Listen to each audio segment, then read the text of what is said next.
They say that politics is a team sport. And when you see two players from opposite teams coming against to speak out about Trump, it makes you wonder how the teams are actually made. Terrible president. President Biden was the worst president in the history of our country. President Bush should not have gone into the Middle East and blown the place up. So I don't give him high marks either. Thank you very much, everybody. Thank you. I give Trump very high marks. Goodbye, everybody. And you don't have to be a mathematical genius to know that these are horrible, horrible, horrible numbers. It was pretty good because it was my economy. One of the things I love about the first term of Trump is anything good that happened was because of Obama. Anything that bad that happened was because of Trump. Again, I always call balls and strikes. So there were some great things that happened in the Obama economy and Obama administration that rolled on over into the Trump administration. But considering they said it was going to be World War III and we didn't get into any new wars and all the horrible doom and gloom that they predicted when Trump was first elected, and none of it happened. And in fact, arguably, a lot of people agree that if it were not for COVID, that he would have won back-to-back terms. But now Biden and Trump and all the other presidents are being viewed in a different lens. You know, what they're saying about Trump right now, who knows what they'll say 4 years from now. But Obama right here is saying, yes, you know, great things happened under Trump, but that was because of me. And then that same rationale should be put into play when you look at the good things that happened under Biden. Was that because of Trump? We had had 75 straight months of job growth that I handed over to him. Now, it's not often you find headlines with both Bush and Obama sharing the same sentiment, unless it's involving epic meme creations. But both former presidents joined forces to shoot down President Donald Trump's decision, or as they described it, a quote, colossal mistake, to shutter the US Agency for International Development. Before we get into this, one of the things I do want to point out, which is quite rich, is the ridicule that Bush Jr. faced in his entire presidency, both terms, and the fact that he was called a Nazi, he was called a racist, he was called all of the same things that they call Trump and any other Republican president. But now, because he suits their narrative, they want to hear from him and they want to say, oh, you know, Obama and Bush are coming out against Trump. And what they're saying may be correct, but it's not valid just because both of them are speaking out against him. Former Presidents Obama and George W. Bush and U2's Bono are saying goodbye to USAID. The unlikely trio teamed up via teleconference Monday to talk to employees on USAID's last day of operations. And the former presidents, in a rare move, rebuked Trump's decision to shutter the agency. It all comes as Secretary of State Marco Rubio officially announced yesterday that the foreign aid arm has ceased operations. The agency experienced a rapid dismantling since President Trump's return to the White House, and massively in part thanks to the help of DOGE. Rubio writes on X, "The era of government-sanctioned inefficiency is over. From now on, our foreign assistance programs will be accountable to the American taxpayer." The shuttering of USAID is expected to lead to the deaths of millions around the world, according to a recent Time article. Former US Ambassador to Russia, Michael McFaul, says, quote, we agree with this. Like, they're definitely going to project all these big numbers. How do we quantify these numbers? How do we quantify the numbers of the lives that have been saved? And with all of that said, let's just say some of it is true. Surely not all of it is true. And with the DOGE conversation, I think we need to be more nuanced. I think we have to accept, and I think anyone that's been to any government-run entity or had to deal with the DMV knows that these things aren't run as efficiently as they could. So we can criticize Elon Musk. We can criticize the team that he put together to look at waste, fraud, and abuse. But surely we cannot argue the fact that we do need to look at those things. Destruction of USAID will go down in history as one of America's most significant foreign policy mistakes. We have no chance of competing with the Communist Party of China without instruments of influence like USAID. Hope our next president reverses this decision quickly. As we know, it's been quite a week for the president. His big, beautiful bill set to strip healthcare from millions of Americans to foot the bill for tax breaks to the top 20% of earners in. That is the thing that they always say, isn't it? And I don't really know what to believe when I hear the Republicans talk about the big, beautiful bill, or hear the progressives or the Democrats talk about the big, beautiful bill. I've never read it and I don't know what the truth is. But if you hear either side of it, you don't really know what the truth is, because each of them make it look as if this is the best thing ever. What I do know is what's in there is not enough to save the economy. We're spending more than we have. We're doing things that in a household you wouldn't be able to do. You wouldn't be able to just keep living off your credit cards, and as you reach your limit, just raise the limit. We wouldn't be able to do that. But I also know in order to make the changes that are necessary, there's going to be some tough cuts. And like with everything, like Thomas Sowell says, there are no answers. There are just compromises. And within those compromises, people will be hurt. Real life people will lose jobs, will lose coverage, will lose health care. It might be thousands, hundreds of thousands, or millions of people, but it will have to happen unless we expect the economy to always be growing and new consumers always to be coming into the economy. At some point, we have to realize that we need to cut spending. So as far as the bill, I don't think anyone speaking on it has fully read it, fully understands it, and would be able to give an objective view of what it does and does not do. But I think when they just banty around, it's tax breaks for the rich and it's going to kill millions of poor people, I always know that that's probably just scaring people. We'll see. In the United States, passed the Senate and is on its way to the House, where it will face more pushback from Democrats and Republicans alike, showing just how unpopular the bill is. We can't make everyone 100% happy. It's impossible. This is a deliberative body. It's a legislative process. By definition, all of us have to give up on our personal preferences. I never going to ask anybody to compromise core principles, but preferences must be yielded for the greater good. And that's what I think people are recognizing and coming to grips with. While the bill does contain tax cuts for basically everyone, their benefits are massively concentrated among the wealthiest Americans. In fact, 60% of the tax cuts would go to the top 20% of households. And when people throw around those statistics, that in and of itself doesn't make it necessarily a bad thing. I'm not saying it makes it a good thing, but if your argument is just that most of the breaks are going to a X percentage, by virtue of saying that, you're trying to make it look as if that's a bad thing. But how do we know? And most people aren't economists. The most economists are very biased anyway. And most economists are good at telling you why something already happened, but not very good at telling you what will happen, because the economy is such a complex thing. For anyone to have the belief that they have the definitive 100% answer to whatever is going to happen, if that were the case, they would be in the stock market and they would be multi-millionaires if they always knew what was going to happen based on the data we have. Now, we have to use the data, and we have to use that data to make decisions, the best decisions that we can. But if you look at even what they were saying about the tariffs, they said we'd be in a recession right now, and we're not. It could happen later in the future, but what they predicted was that we were going to be in a recession almost immediately. So when they say that most of the breaks are going to X percentage, that in and of itself is not an answer or a solution to why it's bad. It's just a fact. You need to uncover and unpack that fact to understand what it actually means. And you should know, just about every independent analysis agrees this bill would add trillions to the national debt. And to the extent the bill's tax cuts are going to be paid for at all, it'll be through slashing programs that benefit the poor. All while his bromance with Elon Musk is in tatters. And speaking of the world's richest man who shall never be let off the hook for cozying up to authoritarianism until it impacted subsidies for his own companies, well, he helped cut around 90% of USAID's foreign aid contracts during Doge's rampage back in February, overseeing the depletion from the workforce from 10,000 to less than 300. And now the agency will be absorbed by the State Department, where it will be replaced by a new organization called, wait for it, America First. The U.S.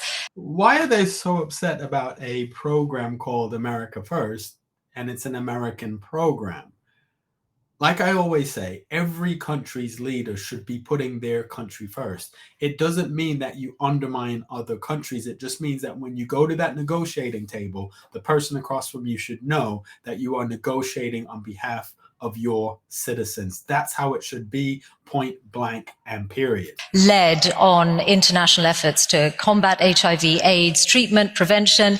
And there's an initiative called PEPFAR, which is credited with saving 26 million lives in the last 20 years. It was part of the foreign aid freeze. Then there was a limited waiver. Its services are disrupted. And UN aid says if permanently discontinued, there will be another 4 million AIDS-related deaths by 2029. So if you look at that example, which is backed up by data, in 2023, 630,000 people died of AIDS-related illnesses, then perhaps Bill Gates's figures are not wrong. Millions of lives could be lost.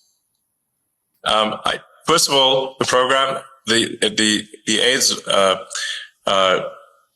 and it's with I love the editing. I deliberately paused because I knew that they would cut it off there. When you watch the full interview, he does give an answer. You might not agree with his answer, but he does give an answer, and he actually goes in on Bill Gates. They won't show that part. And this is where the hypocrisy of the media is just so blatant. They talk about cheap fakes and deep fakes, but they deliberately edited that video to make it look like Elon Musk didn't have an answer or didn't know what he was talking about. His answer, like I said, you might not agree with, but he did have an answer. This that both Barack Obama and George W. Bush decided they couldn't sit around and say nothing. They had to speak out. In a farewell video message to staffers on Monday, Obama said, quote, "Gutting U.S. aid is a travesty and it's a tragedy because it's some of the most important work happening anywhere in the world." You've seen progress. I mean, there has been progress in a lot of areas that is now, it seems, in peril. In the health domain, the progress is measurable on malaria, on TB, on the 25 million lives saved by virtue of President Bush's PEPFAR program. This is progress every American can feel proud of, and that's the vast majority of global health. How come we never heard about USAID until it was being cut? And how come I believe the Clinton administration tried to restructure USAID as well? It may be the case that there are some great parts of the program, but as with anything with the government, I would imagine there are some not so great parts of the program or parts of the program. I've seen different reports on what they will do is they will set up these NGOs, and as political favors or as ways of getting money to political donors, they will either put these people in charge of it or run it through one of their businesses. I would imagine if there was a full analysis and a full review of it, there'd be a lot of people who have their hands in the pot, Republican and Democrat. So don't think that this is just something that one side of the aisle is doing. This is a political system that is built on people doing political favors. And until that is addressed, which it never will be, until that is addressed, we'll always have problems.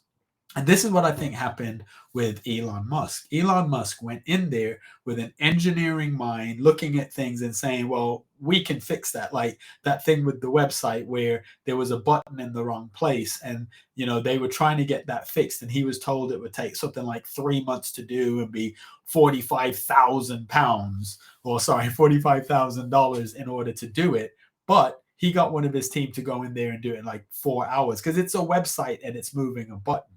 These things are built to be cumbersome, and everybody makes money at every step of the way. You have a bunch of consultants who are telling people what to do. Should consultants be hired? Absolutely. Should they be paid? Definitely. But not everything needs a consultant like this 20 million that the Democrats have allegedly spent trying to figure out how to attract more men. If you need a consultant as a political party to tell you how to attract more men and you don't realize it's because there are too many toxic women that have the loudest voices in your party, then there's a problem. And that's how they spend all of the taxpayer money. So when you look at that, USAID may be a great program. I'd never heard of it, and most people hadn't heard of it, considering we're saying it was one of the best things that America was doing. But we would also want to say, let's look at it. Maybe we go through it line by line and we figure out where the money needs to be spent. But one thing that we did realize is that when things are being cut and people know that they're coming for that pot of money, they shift it to somewhere else. So maybe that's why they felt they just need to cut everything off, because with some things you cut it off, and if there's no noise, then that means it was never doing anything in the first place. But if you cut it off and then you start to get that pushback, then you can look at it, you can always reinstate it or correct what you've broken. Progress. Let me just jump in. There's 25 million lives saved because of PEPFAR, which is, as you said, George W. Bush started this. I mean, that's an extraordinary thing. I mean, I've seen this. This access to retrovirals, access to HIV treatment, it has saved, 120 million lives. That's an extraordinary thing. What is going to happen to those people? Because the administration says, well, PEPFAR is going to continue. But it's not. They've fired all the people who administer the programming. All across Africa, you have nurses and health workers and people going out to educate communities who are no longer being paid, who no longer are able to do this work. So again, the first important thing to do is to set the record straight. The programming that the Secretary of State says is continuing at scale is not. It has been slashed, and it is now unrecognizable in the communities where it was saving all those lives. His comments were then echoed by George W. Bush, albeit with a rather stronger-handed message. The Republican spoke about cuts to the president's emergency plan for AIDS relief, saying, quote, "Is it in our national interests that 25 million people who would have died now live? I think it is, and so do you." He added, quote, "You've showed the great strength of America through your work, and that is your good heart." Now, in response to these comments from both Obama and Bush, the White House told the Daily Beast that America's international partners, quote, "want to be self-reliant." And the thing is, rebranding an agency that seeks to help other countries as America First, it kind of speaks to what George W. Bush had warned about years ago, with people like Donald Trump hell-bent on pushing the United States towards isolationism. Well, I'm not sure if it's isolationism or if it's just rejigging things that your policies are always first to benefit your citizens. And when did they ever want to hear anything from George Bush before this? All of a sudden, because it fits their narrative, then, they want to quote him and make him look like he was a scholar, when for almost his entire presidency, they viewed him as a buffoon. But now they're going to play this video of him talking, which previously would have probably been a Saturday Night Live skit. What's interesting about our country, if you study history, is that there are some isms that occasionally pop up. One is isolationism, and its evil twin protectionism, and its evil triplet nativism. So if you study the 20s, for example, there was an American First policy that said, who cares what happens in Europe? Well, what happened in Europe mattered eventually because of World War II. There was Smoot-Hawley, which was a part of an economic policy, which basically said we don't want trade. In other words, let's throw up barriers. And there was an immigration policy that I think during this period argued we had too many Jews and too many Italians, therefore we should have no immigrants. And my point to you is we've been through this kind of period of isolationism, protectionism, nativism. I'm a little concerned that we may be going through the same period. I hope that these isms pass, which would then allow for a more orderly look at immigration policy. A rational immigration policy eventually pass. And as I said yesterday, right, regarding the big, beautiful bill, the cruelty of Republicans is laid bare to the point that they even admit that this bill is bad for their own constituents, but vote for it anyway. So is it a noble thing to say, well, something might be bad for my constituents, but great for the country? Each of the 50 states is going to have its own needs. And this is what makes legislation so difficult, but also makes what the founding fathers put together so amazing. Each state is supposed to fight for its individual rights, and there should be a form of local government that caters to that local constituency. However, at some point, when you're trying to pass a bill and you have a slim majority, you have to be able to say, well, you know what, maybe my state won't win in the short term, but in the long term, if America wins, then my state wins. My message is always the same. Either party is going to make problems. Either party and both parties are going to be deceptive, and both parties are going to always say what they're saying is right and what the other side is saying is wrong. What we have to do is have nuance. We need to think critically. We can't just say because our team does something it's right and the other team does something it's wrong. We need to hold our politicians to account. We need to question things. We need to be more curious when we're told something, that we can understand the implications. Don't just let buzzwords and statistics dazzle your eye or use it as a talking point. The key talking point that they often use, as I said earlier, is that, well, it's going to help the top 20%. Maybe it is, but maybe, I'm not saying that this is the case, but maybe by helping the top 20%, they're able to start more businesses, to employ more people. So in and of itself, saying that it helps the top 5, 10, whatever percent doesn't mean that it's bad. So look into these bills, understand these bills, and understand at some point, you have to cast a vote. So you're going to vote Democrat, Republican, Independent, Green, whatever, but at some point you have to vote. And there is no way that one political party is going to encapsulate everything that you believe in. So as an individual citizen, you have to find the things that are best for you and your family. I appreciate everybody that has listened, and make sure that you like and subscribe to the channel. What I do try to do is always bring a nuanced view, a discussion from my point of view. I could be wrong. If I'm wrong, then blaze me in the comments. But share this video with people and use it as a talking point with friends that have opposing views, because we need to talk. At the end of the day, I think most people want what's best for society. We just want to go about it a different way.